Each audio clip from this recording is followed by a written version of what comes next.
Rugta Ganacsiga iyo Warshadaha Soomaaliyeed iyo Guddiga Dhiirigelinta Dhoofka Soomaaliyeed iyaga oo kaashanaya shirkadda GSM Business Solutions ayaa tababar hal maalin ah waxay u qabteen xubno ka tirsan kaluumeysatada Soomaaliyeed.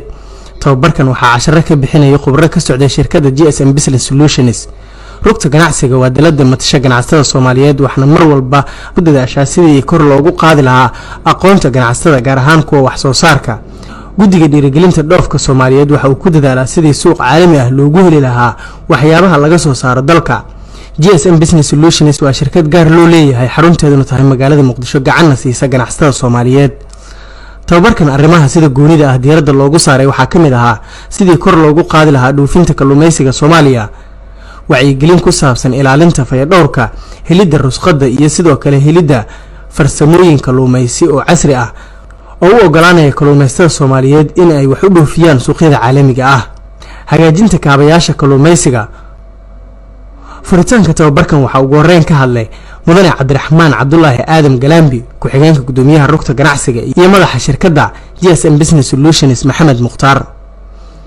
idinkuna inaad ka faa'iideysataan insha Allah inta dhiman qaybaha kale oo dhiman oo fildigiinana ayagana mar kale aan qaban doonaa insha Allah. Seminaarkan wuxuu socon doonaa muddo socon doona hadii la yiraahdo mar beeraha loo qabtay mar kale maxaa beeraha loo qabtay dhowr jeer tiimkiiba xoolaha waa qaban doonaa insha Allah.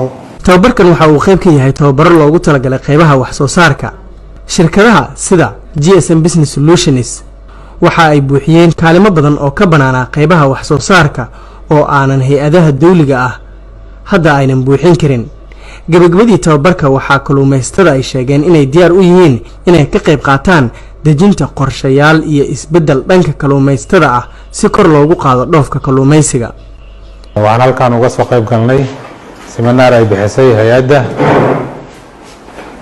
maxaan ku raadaa GSM oo runtii aan wax badan ka faa'iidnay annagoo ah shirkadaha Soomaaliyeed ee ku midaysan wax dhoofinta khayraadka badda oo iyaguna leh association loo soo gaabiyo SSEA Somali Seafood Exporters Association. marka runtii waxaan aad uga mahadcelinaynaa hay'adda juhdiga iyo waqtiga ay soo galiyeen iyo aqoonta faraha badan oo ka faa'iideysanay seminaarka halkaan ay noo qabteen. waxaan uga mar labaad iyo mar saddexaad baa ugu mahadcelinaynaa.